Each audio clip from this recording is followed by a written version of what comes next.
Hakuna sababu ya kutumia vilainishi katika swala la tendo la ndoa.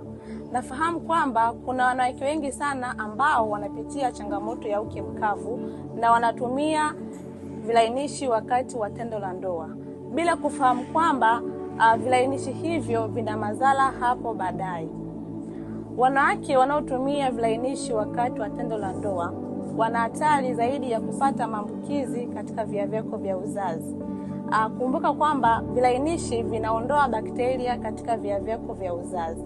Na ndio maana wanawake wengi fangasi za mara kwa mara hatuishiwi, miwasho ya mara kwa mara hatuishiwi, ni kwa sababu wanatumia vilainishi wakati wa tendo la ndoa.